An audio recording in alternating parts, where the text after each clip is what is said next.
جس کے دل میں ایمان راسخ ہو جائے وہ اللہ کا ولی ہو جاتا ہے۔ جسے اللہ پر یقین ہے وہی اللہ کا ولی ہے۔ جسے یقین ہے کہ اللہ میرے ساتھ ہے، میرا مددگار، میرا پشت پناہ، میرا ساتھی، میرا دوست، میرا محبوب، میرا معین۔ اللہ اہل ایمان سے محبت کرتا ہے اور اہل ایمان بھی اللہ سے شدید محبت کرتے ہیں۔ تو بتائیے، جس سے یہ رشتہ ولایت حاصل ہو جائے تو پھر آگاہ ہو جاؤ، اللہ کے دوستوں کے لیے نہ کوئی خوف ہے نہ کوئی حزن ہے، اور خوف اور حزن کے خاتمے کا نام ہی امن ہے۔ زوال خوف، زوال حزن۔ یہ خوف اور حزن کیوں آتے ہیں بار بار؟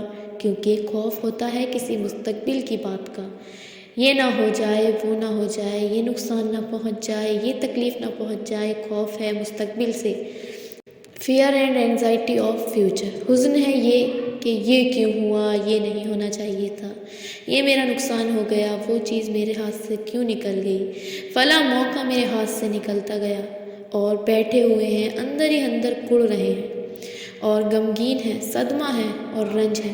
اور جو اللہ پر ایمان رکھتے ہیں وہ جانتے ہیں اس زمین میں یا تمہاری جانوں میں کوئی تکلیف، کوئی مصیبت نہیں آ سکتی سوائے اس کے کہ جو اللہ نے لکھ دی ہو اس سے پہلے کہ وہ ظاہر ہو۔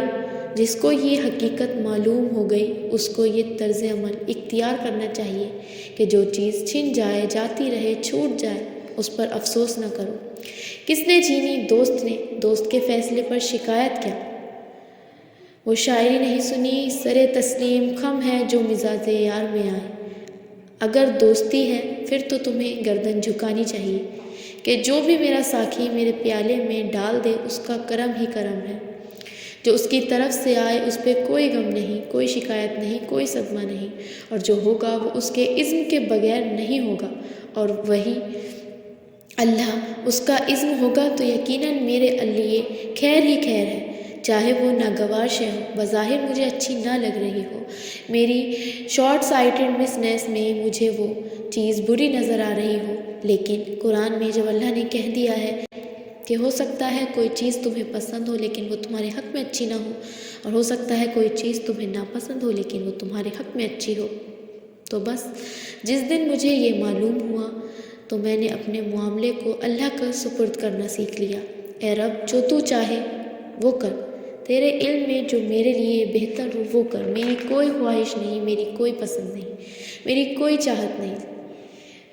اکبر الہ آبادی کا شعر ہے کہ رضائے حق پہ راضی رہ، یہ حرف آرزو کیسی، خدا خالق، خدا مالک، خدا کا حکم تو کیسا۔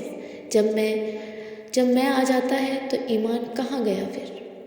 جب میری مرضی، میری خواہش، جب پہلے آپ نے اسلام قبول کر لیا، آپ نے ایمان لیا ہے، مطلب آپ نے اللہ کے سامنے سرنڈر کر دیا، اپنے رب کے سامنے، تو پھر بتائیے کہ حزن اور کیسا خوف؟ اسی وجہ سے تو ایمان لانے والے سکون میں ہوتے ہیں۔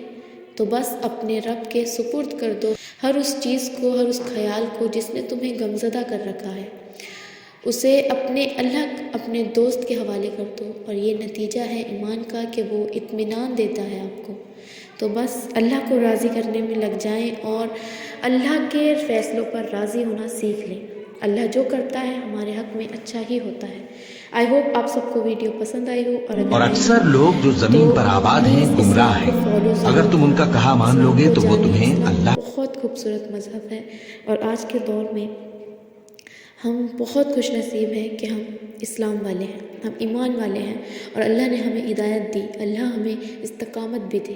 اللہ آپ کو، مجھے اور ہم سب مسلمانوں کو سیدھی راہ دکھائے اور صراط مستقیم پہ چلائے۔ آمین ثم آمین۔